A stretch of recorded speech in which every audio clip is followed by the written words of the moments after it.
Hello and welcome to Stories of Scotland, a podcast where we take a deep dive into all things historical, environmental and folklorical. I'm Jenny and I'm in my wetsuit. And I'm Annie in a waterproof archive hat.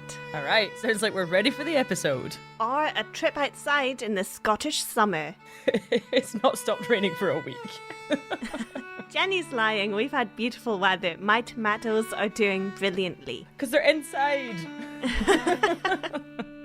Well, today we're taking a lighthearted splash into the marvellous Loch Fyne. I was reading an old book by John Stoddart, and I came across his visits to Loch Fyne in 1799 and 1800. Let's take a little dip into a curious extract of his experience, and then we can leave it behind in the 19th century. The sweep round the head of Loch Fyne was promising nothing extraordinary, so we crossed the loch instead. We took a ferry from Kendu to the hamlet of Cowell. The boat, which was rowed by a woman, came from the opposite side and took us over. It was the breadth of a mile for 2d. These laborious employments of the female sex are not uncommon in Scotland, but more particularly characterise the Highlands. They are to be considered as the most striking remains of barbarism in that country. Ouch! Well, Jenny, are you feeling barbaric today? I don't know. I only feel barbaric when I'm packing my bags in Lidl, Annie.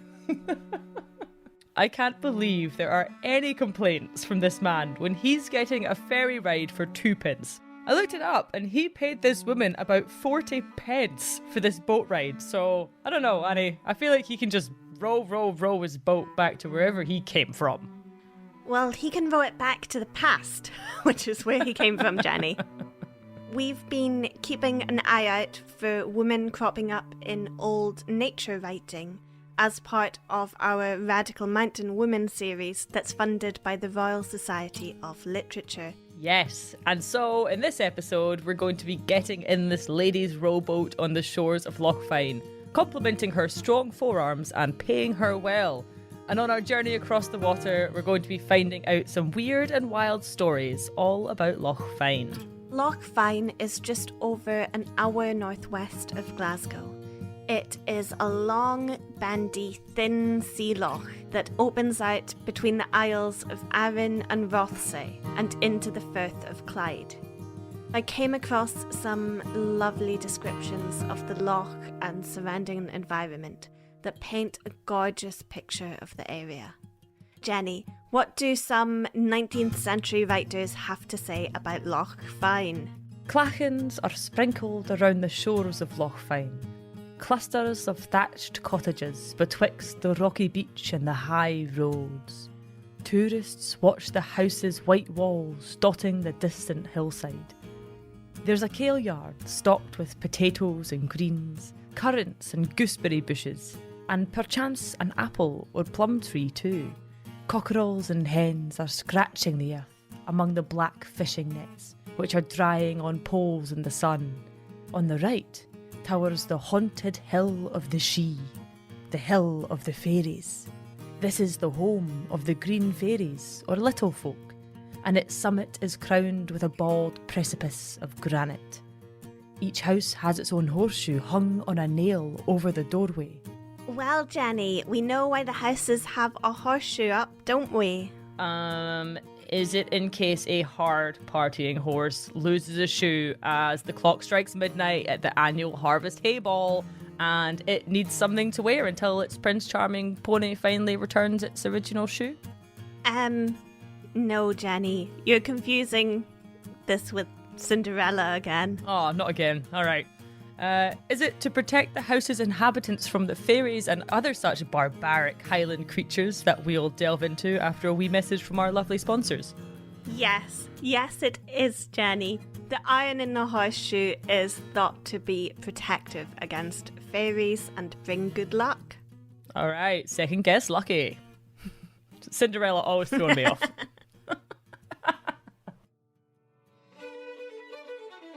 A big thanks to our sponsors of this episode, WeBox, who managed to pack the joy and excitement of this beautiful country into a wonderful wee box. WeBox is a monthly subscription gift box that is designed to share Scotland with Scots and Scots at heart all over the world.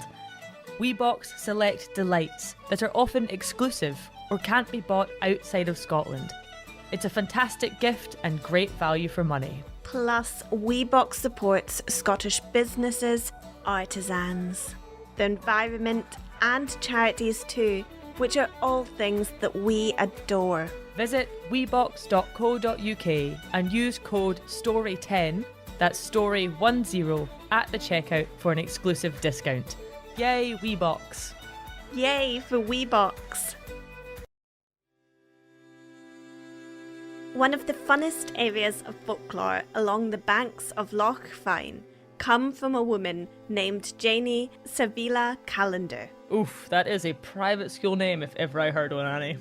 Well, she was published under the name Lady Archibald Campbell. That's not making it any less private school, Annie. That doesn't surprise me, because she was married to the second son of the Duke of Argyll. It's actually quite a sad story how she became entwined with the Argyll family. Janie was orphaned age 4, and so she became a ward of the Duke of Argyll, and then ended up marrying one of his sons. Oh, sounds like Cinderella. Can you guess where they lived, Jenny? Was it literally in Loch Fyne? Think about sending Loch Fyne to a private school, then what does it become? No, you're right. Okay, Loch Fyne doesn't have a billiard room. So I'm going to go with the imposing Inveraray Castle, which towers over the shores of Loch Fyne. Bingo. Hey. Victorian high society really fawned over Janie, also known as Lady Archibald Campbell. And at the start of the 20th century, she begins publishing her writing in a magazine called the Occult Review. Oh, now that is my kind of review. The ghoulish wails were scary, but it would have invoked far more terror had they been in the wee hours of the night rather than during Coronation Street. Overall ghost rating, 6 out of 10. So while the Occult Review does cover a wide range of otherworldly topics, Lady Archibald Campbell writes a lot about fairies. And she does seem to have a genuine belief in the supernatural. I find the way she approaches folklore both eccentric and intriguing, though very different to how I think myself or Jenny would approach folklore.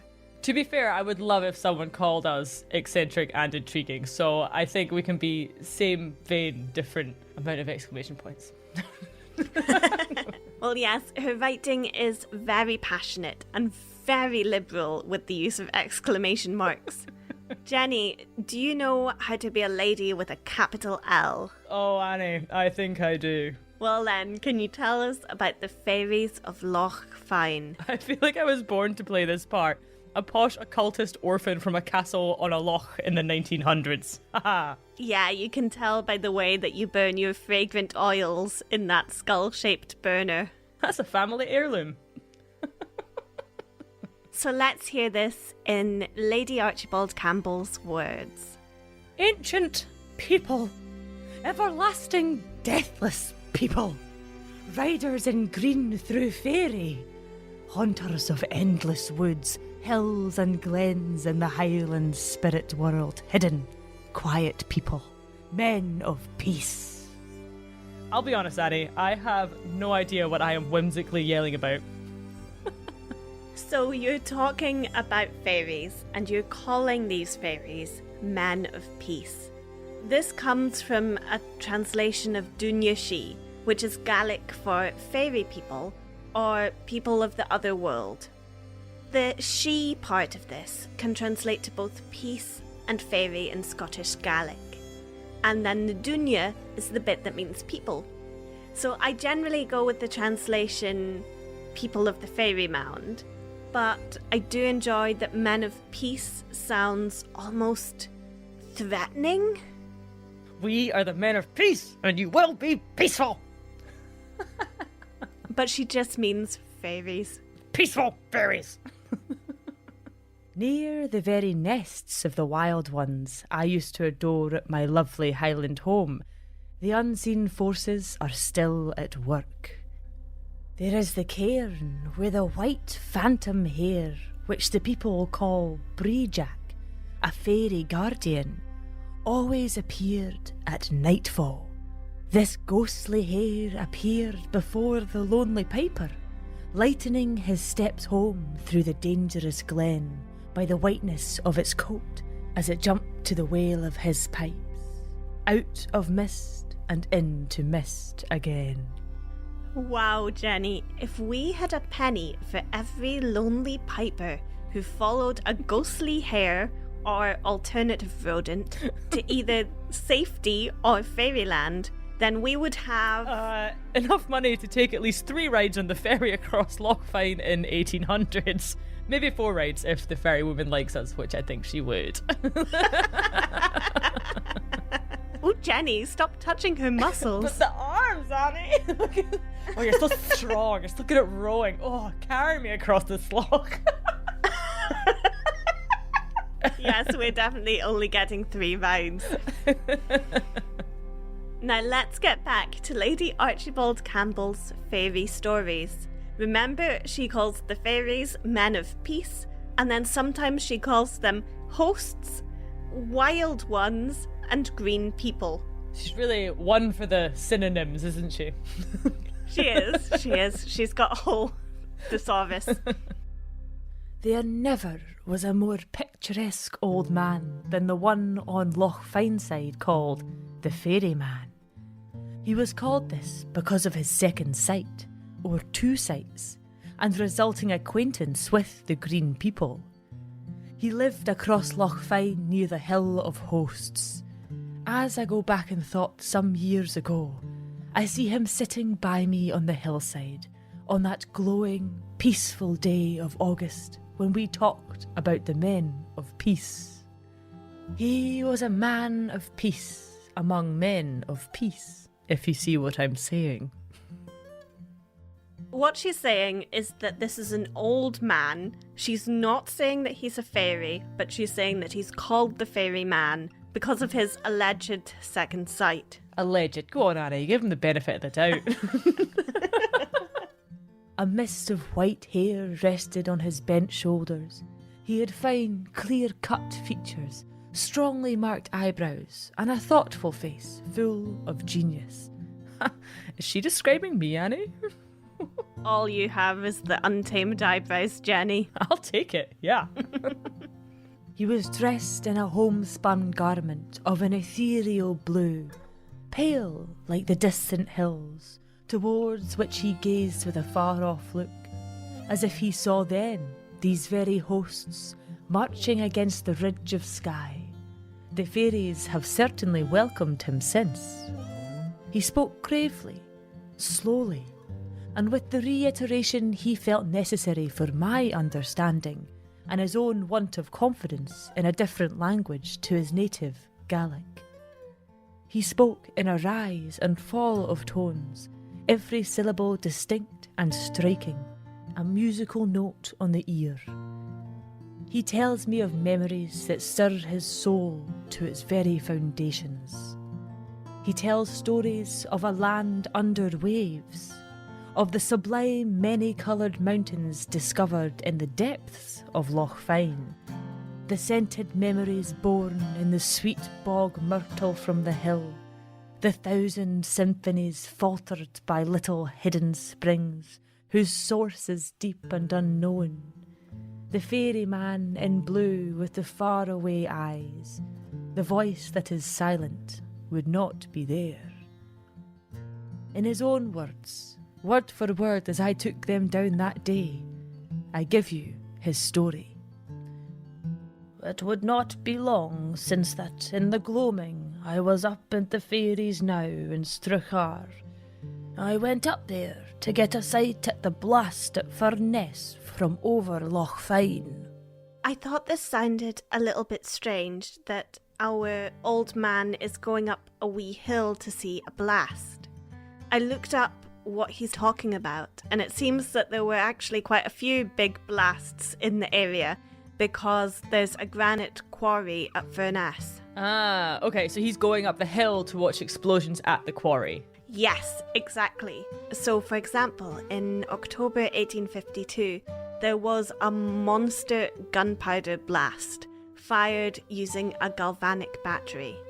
They used 3 tons of blasting powder to make these explosions, and apparently locals reacted with a mixture of great terror and great excitement, but none of them wanted to be in the vicinity when this blast was happening. So all the locals decided that it would be best if they just watched this big blast from the nearby hills.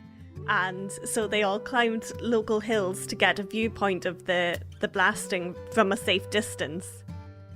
The newspapers of the time called it the Highland Vesuvius, so they were expecting this to look almost volcanic. Annie, we're quite literally about to descend into the world of fairies, and you're getting distracted with a quarry explosion here. But the controlled blast tore up around 8,000 tons of granite, Jenny. Okay, yeah, that is an impressive amount of granite, I will give you that. I suppose this was like the Marvel movies of the time, and obviously a big fan of action films, our wizened Highlander decided to watch from his fairy now. Now I went forward till I came to the top, and I was barely there a few minutes when something very strange appeared before me. Where I stood, straight out of the hill, a horse appeared. It was jet black, and upon it sat a rider in green, but not just any green. It was a beautiful green.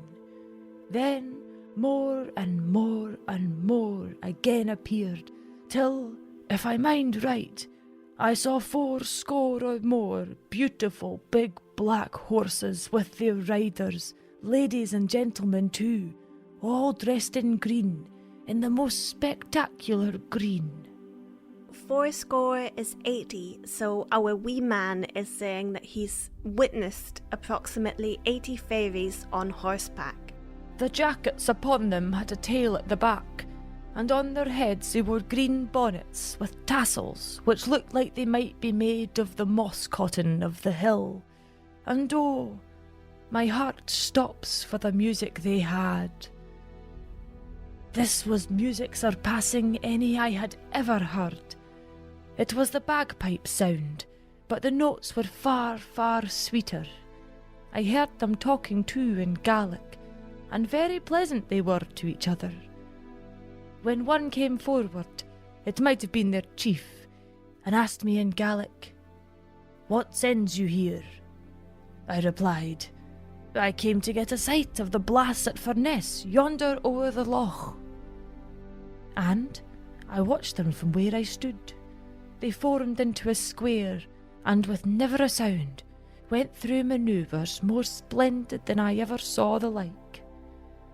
And then they prepared to march, and with never a broken rank among them, they marched away, quite out of view with their sweet music playing all the while. I could not see nor tell wherever they went. From while they were there to when they were away might be 3/4 of an hour. I am 75 years of age, you can hear it in my voice, and that might be 9 or 10 years since I heard of the fairies. They call them the persons of peace. Well, I can say for sure, for what I saw that day, they were not of this earth whatsoever. They were all young and hearty. They looked quite content, so they did, quite hearty, beautiful men and women too. I saw them, I heard them, and I watched them, yonder in the gloaming at the top of the now. So that was an incredible blast. 8,000 tons of granite. I'll be honest with you, lass, that wasn't really the point of the story, but it was pretty cool, aye.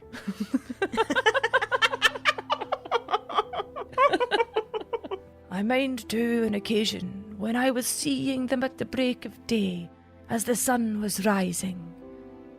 That was in Glen Sheelish, at the back of the ferry now, when I was tending the sheep, you see. And there they were. The fairies were on a march down Tom of Oran.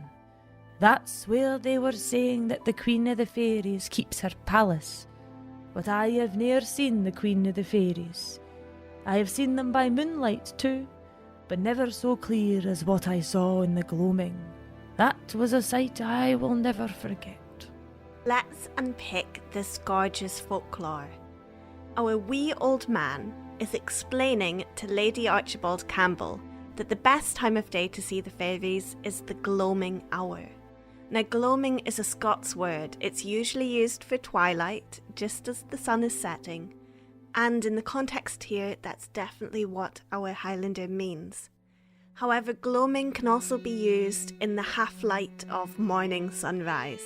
I feel like this is a Stories of Scotland approved top tourist tip for fairy sighting. If you're trying to see fairies, you gotta wait for the gloaming hour. However, I do think there's something much more important that we need to look at here, Annie. And what's that, Jenny? Alright, just imagine it, right? You're in a wee army of 80 fairies and you're all wearing your little tiny fairy bonnets and your little green fairy coats. Okay, I'm buying this. I'm a fairy. Alright, and you're out at marching band practice for the evening and you're feeling good, you know, you guys are hitting every beat. All this band practice is really starting to pay off. You guys are gonna crush regionals this year. Everyone's on a high, right? Okay, and then this wee old man tells you that he's watching a hill across the loch about to be blasted. Okay.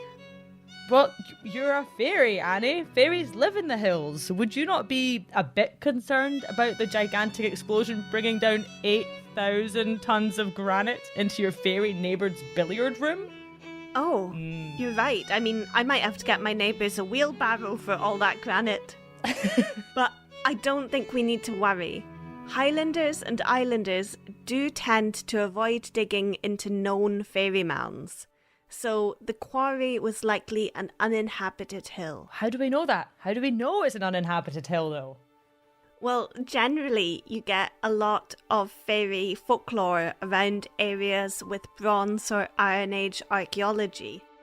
So humans wouldn't put a quarry under a broch or a chambered cairn because they recognise that these are special places. Okay. And they don't want to disturb the fairy folk. Okay, another excellent Stories of Scotland tourist tip there. Thank you, Annie.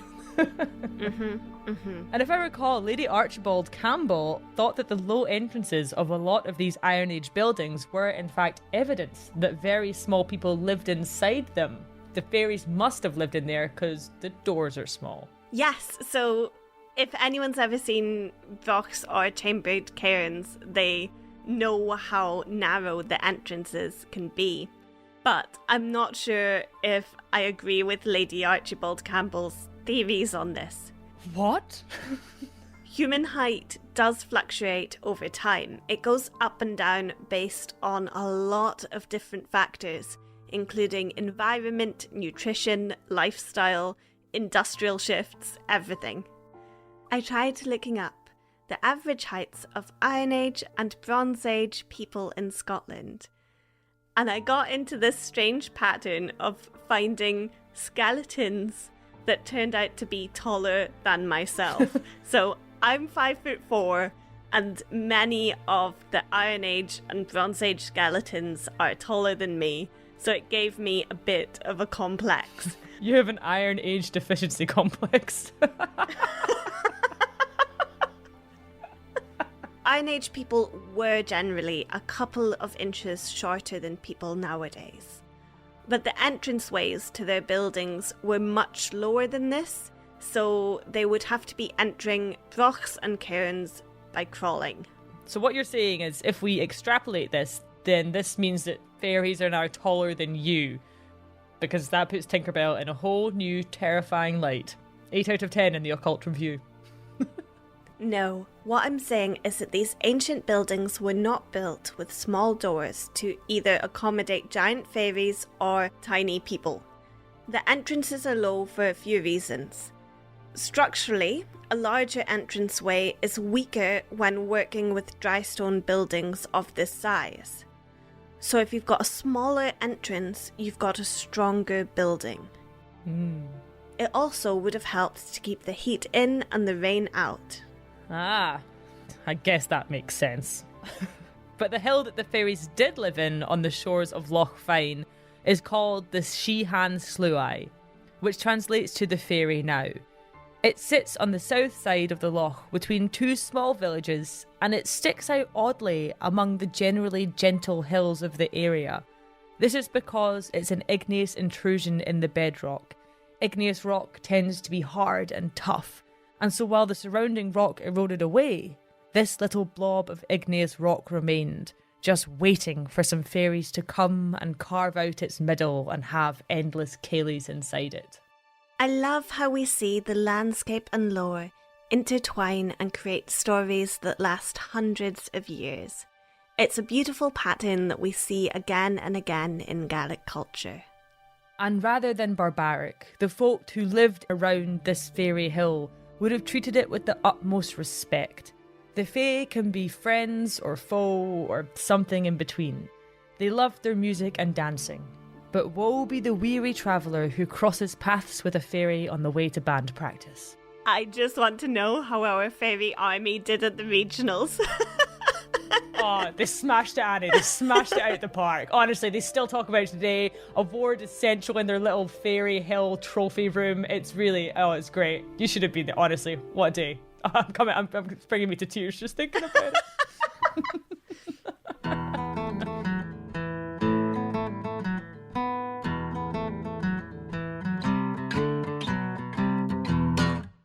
For our next foray into the weirdness around Loch Fyne, we're sticking with the Campbell family, but we're moving over to Captain Campbell of Stonefield Castle. Stonefield Castle is much closer to the mouth of the loch than where Our Lady Campbell was based, and instead of a fairy story, this one is a little bit spooky. Occult review, Annie, what'd you give me out of 10 for my spookiness? Maybe a 5 out of 10. Wow, okay, that was disappointing. That hurt. Alright.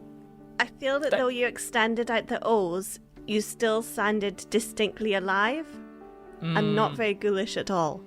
Okay, well, thank you for the feedback. I'm going to go cry myself to sleep now, but I'll pull myself together tomorrow and start working on it again. Captain Campbell and his wife were staying in the Highlands of Argyllshire when he regaled his friends with this supernatural story. 5 out of 10 as well, Annie, alright? If I can't get away with mine, neither can you. One crisp autumn morning, Captain Campbell was heading out for a grouse shoot on the moors. But not the nearby moors, the faraway moors. The moors beyond the hills. His path led along the shore of Loch Fyne, past a little pier and a low wall protecting him from the waves. Under this wall, the fishing boats of his tenants were moored. These folk daily sought the famous herrings of Loch Fyne's waters for their livelihood. As he passed this low wall, he saw 4 men he knew well, preparing their nets for a day of fishing. The day, however, was boisterous. The wind moaned along the shore, and the white-crested waves rolled in, angrily striking against the wall. Captain Campbell halted for a few moments, and wished the men a good haul and safe sailing before carrying on his way. The men all tipped their hats and continued with their work. All day he was deep inland, out on the moors. The wind rose, and stormy gusts of rain swept over the water and carried over the land, drenching Captain Campbell and keeping all the grouse well hidden in the heather. As he returned with nothing in his pockets but puddles, he again took the coast road, even though it was the long way home. He told his friends that he felt a strange necessity to do so. He could not explain it to himself at the time, and could not explain it now. For despite being desperate for a warm fire and a warmer dram, he followed his feet. The sea was now very rough and lashing furiously against the low wall. The sun was setting below a bank of lurid clouds, but in the flurry of the rain, wind and waves, he saw 4 figures leaning against the wall, as if resting, their forms and faces lit by the sickly sunshine. Captain Campbell recognised them immediately. It was the same 4 men he had spoken with in the morning. Being late, he did not stop, but merely bade them good night in passing, and he scarcely noticed that they neither raised their caps to him nor bade him good night. As he entered the enclosed court of the castle, his wife ran out to meet him, exclaiming, "Oh, dearest Campbell, how thankful I am you have returned. The most dreadful accident has happened. A boat has capsized in a sodden squall near the shore. 4 fine men are all drowned, and the poor wives are almost mad with grief." "Impossible, my dear," replied Captain Campbell. "I have just this instant seen those very men, standing by the low wall at the jetty." "Seen them?" cried his wife. "It is but an hour ago their bodies began to drift onto the beach, and one is still missing. The morning tide is expected to bring him in. The boat capsized in the bay. It was distinctly seen by the watchers." A cold wave of realisation washed through his body, freezing him from the inside out. For Captain Campbell now understood that the forms he had seen were not the young men, but rather the wraiths of the drowned men, watching one last sunset before departing this realm for good. Once Campbell had collected himself, he put on his best hat, went back out into the rain, and made his way down to the village to comfort the widows.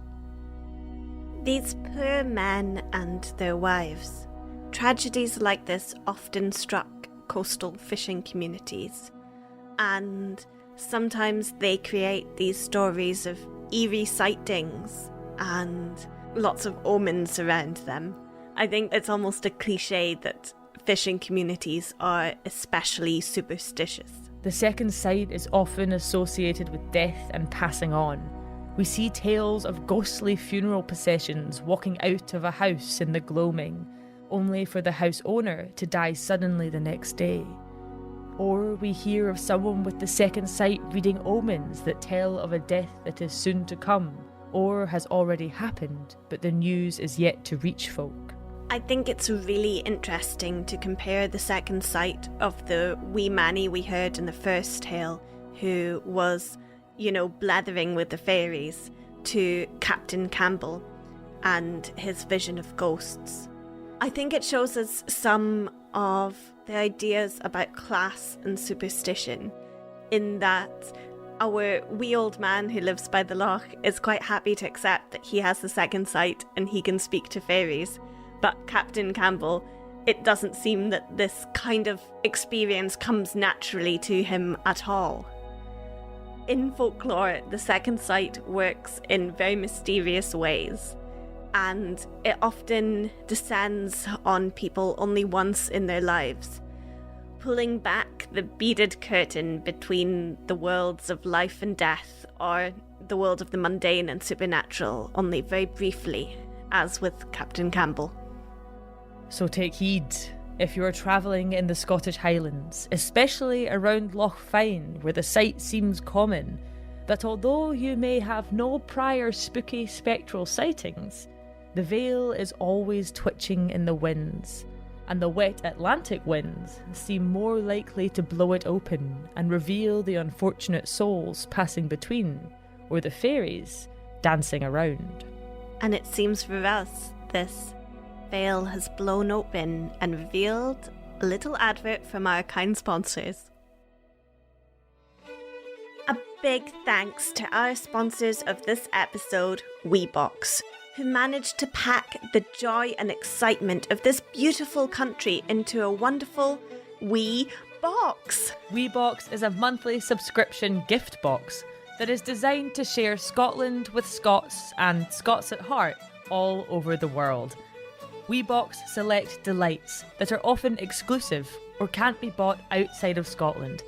It's a fantastic gift and great value for money. Plus, WeBox supports Scottish businesses, artisans, the environment, and charities too, which are all things that we adore. Visit webox.co.uk and use code STORY10, that's STORY10, at the checkout for an exclusive discount.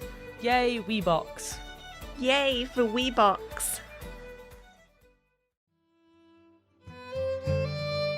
Jenny, do you remember the woman who rowed the ferry boat at the beginning of the episode? Yes, I do remember her.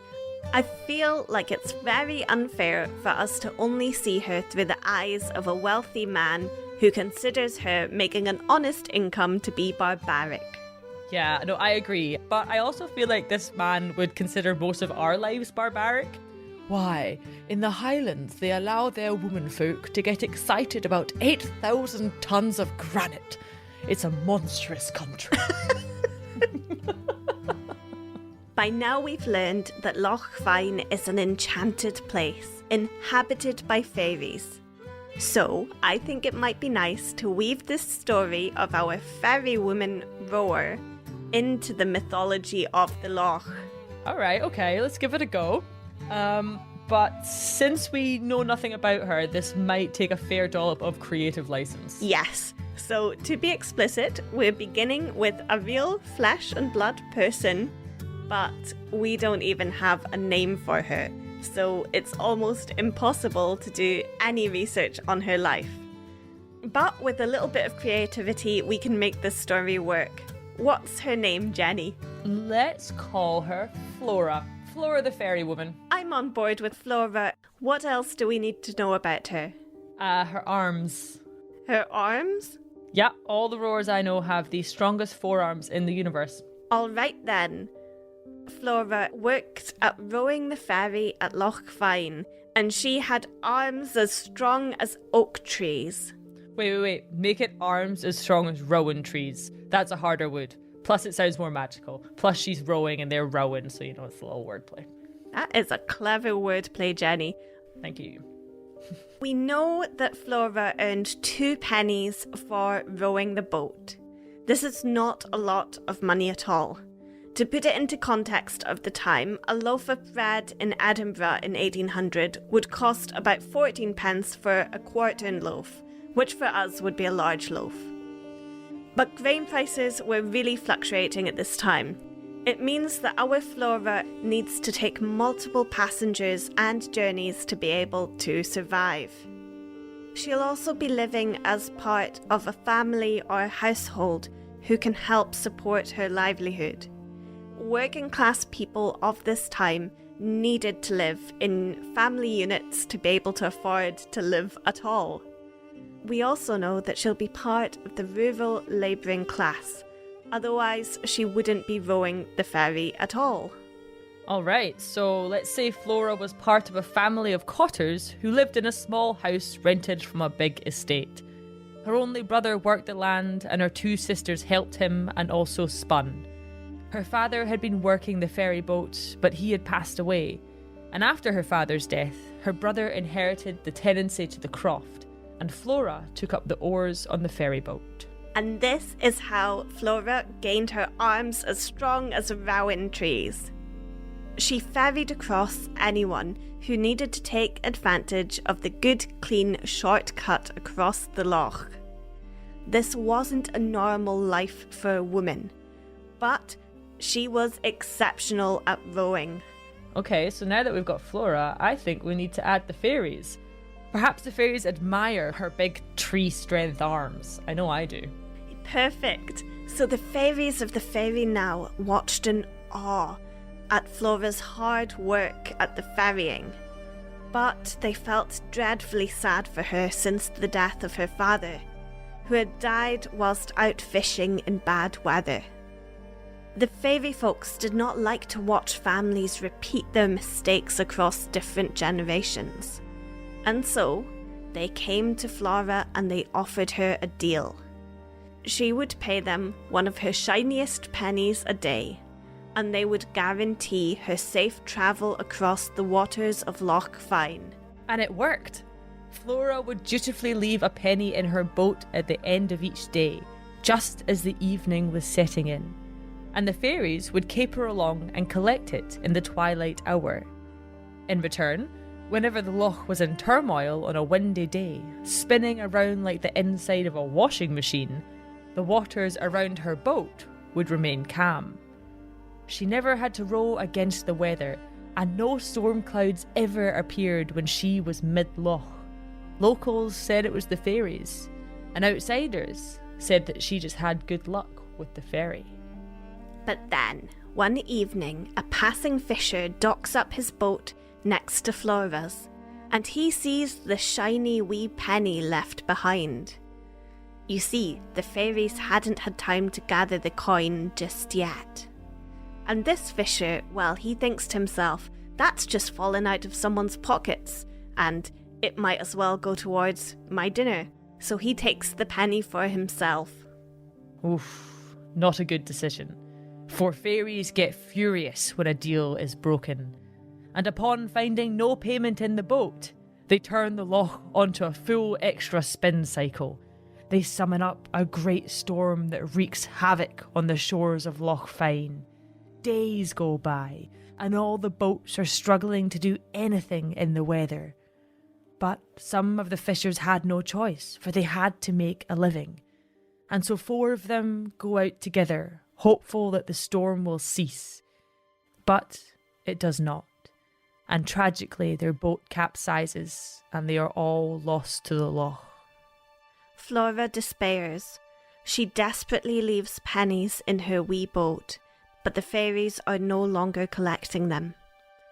And so, one evening, she waits in the boat in the twilight, hoping to speak to the Queen of the Fairies.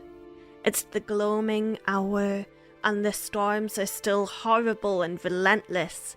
Our Flora gets soaking wet and is shivering cold while she waits for the Fairy Queen.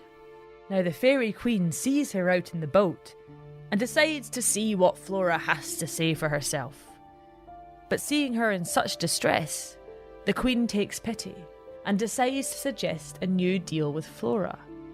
They will take a penny a day still, but for the missed payment there will be a fine, and that fine is ferrying the souls of any of the fishers lost in Loch Fyne back to shore, and bringing these souls to the fairy now, where they can dance with the supernatural people who live under the hill.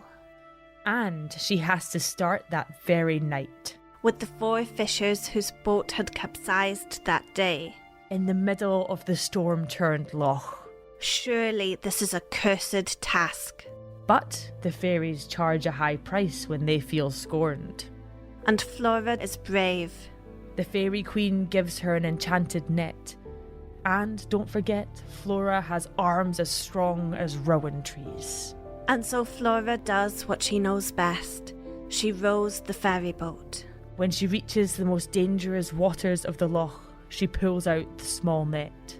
After a few moments, she feels some tension caught inside. Something is wrapped in the fairy spells of the net. One by one, she pulls up the souls of the lost fishers from the dark waters. 1, 2, and 3. They sit silently in her boat. They are not cold from the icy waters of the loch. They are just lost and transparent spirits. You see, ghosts often look confused because they are weighed down by one of the biggest questions of living. What comes after life? She hauls in the 4th soul of the final lost fisher. They are all quiet and still in the boat, until she takes the last of the net from overboard and puts it down in the boat. Suddenly the fishers jump to action and they seize the net. Flora's baffled. She's found all 4 souls. What are they doing? Yet, with years of experience of handling the nets, the spirits of the 4 fishers set out the net one final time into the loch. And just as the net hits the water, the storm settles and everything is still. The moonlight glimmers on Loch Fyne. This little ferry boat with 1 woman and 4 ghosts floats atop the waters. Then Flora jumps as something suddenly pulls against the net. The fisher ghosts hold it steadily and slowly draw it in, cautiously and softly. Inside the net is another soul. Dripping wet, shimmering in the moonlight, Flora's heart skips a beat. And she recognises her father. He smiles and nods at her warmly, and she rows them all across the loch to the fairy knowe. She feels the tragedy of the situation heavily, but she has a new duty now. As well as the ferrying of living souls, she must ferry those of the dead. As the spirit of her father waves goodbye to her, she knows that she is strong enough for this job. The midnight ferrying of the souls over to the fairy knowe. She knows she's strong enough because she has arms as strong as rowan trees. And the loch is still again. Flora returns home, leaving a penny in her boat for the fairies.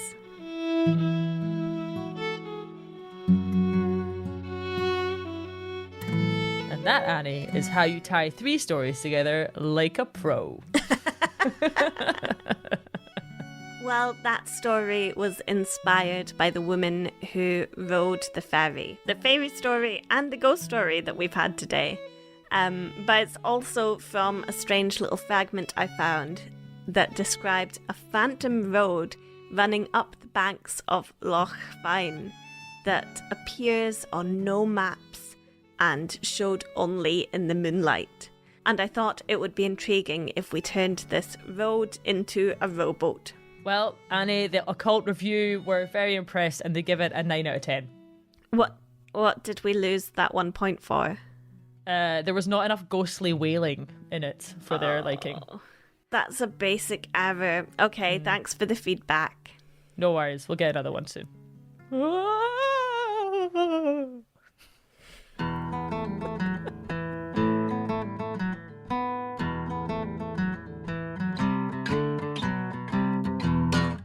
Well, we'll definitely need to return to the shores of Loch Fyne soon. There were so many stories of this magical place. It really seems like a hub for the mysterious in Scotland. Yes, but we'll return not as ghosts, but as living, breathing podcasters. At least 2 out of 3 of them. And on that note, thank you all so much for listening. And a huge thank you to all of our Patreons, old and new. You guys are keeping our little boat afloat on Loch Fyne. If you enjoy this podcast and would also like to help keep us floating along, then you can head over to our Patreon and sign up. You get lots of little Scottish stories and fun facts, all the while supporting your favourite independent podcasters. So a very warm welcome to Nicole, Jessica, Ellen, John, Anastasia, Anne, Jason and Karen. This week, I would like to send you all in a wee time machine back a couple of millennium to a mythological time when Scotland and all of the Celtic nations were inhabited by giants. Now, this is because the hills around Loch Fyne were known as hunting grounds for giants, and we'll get to those stories one day. But for now, I like to think of you all as these giants. You leap from hillock to mountain. You pick up the wild wolves that are roaming Scotland at this time, as though they are the size of mice, and you tickle their fluffy little wolf bellies in the palm of your hand. Ow! You grow giant gardens of heather on the mountainside, and you cultivate humongous giant-sized strawberries that you use to make your giant jam, and you eat with your giant cream scones. You win the gold medal at the Giant Farmers Show jam contests. That's a tough competition as well. Don't underestimate your opponents on that one. At night, you reach your giant hands into the skies and you play games with the stars. and it really annoys people out on the sea because they are trying to get home. You rework the constellations so that they look more like the things that they are meant to represent. But whenever you turn away, a different giant realigns them. You ignore that giant, they're just jealous of your jam recipe. You see other giants getting involved in the wars of the giants, but you do not get involved in any of that because you and your giant pals avoid the drama and stick with the strawberry giant jamma. That is enough jam for this episode. Thank you all for your lovely messages on all of our socials and emails. We are a little bit slow at responding at the moment because we've got very full inboxes right now, but we're trying to get through everyone. So thank you all for your messages, and we're trying to respond. Until next time, beautiful people, Slanjava. Slanjava.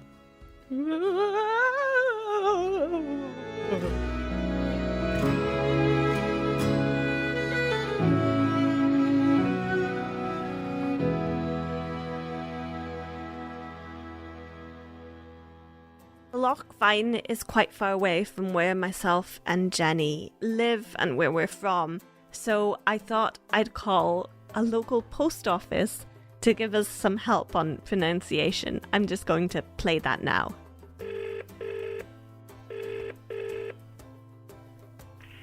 Hello, Big Office.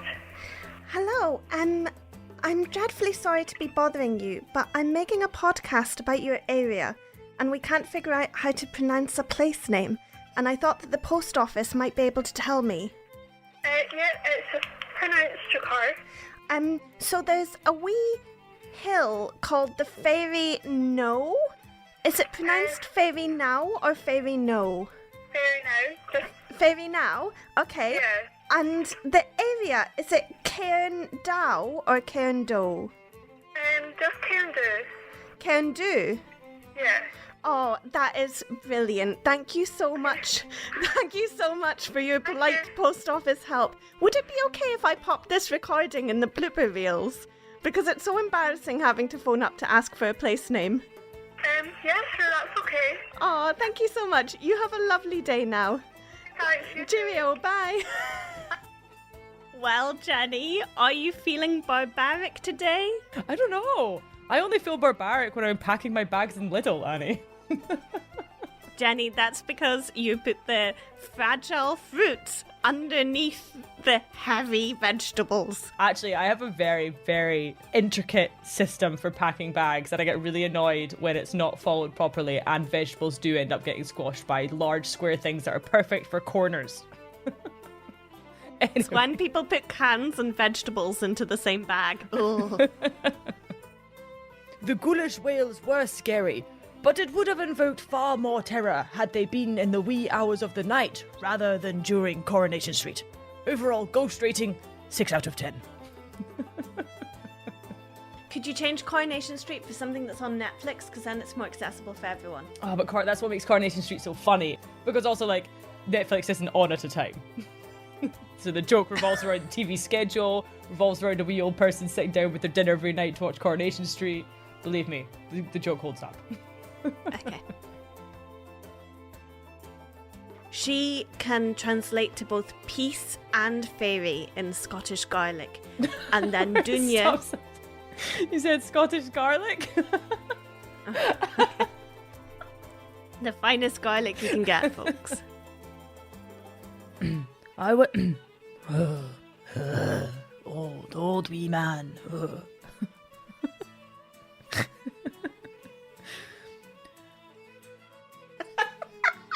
I love that it's you getting excited about granite for once.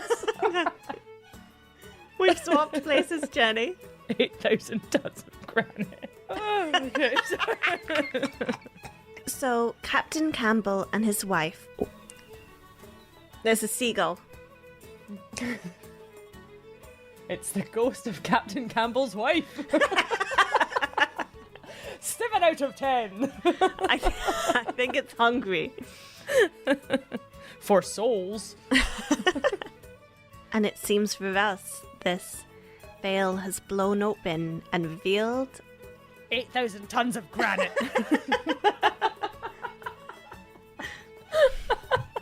and she recognizes her father. Dun dun dun! No worries, we'll get another one soon.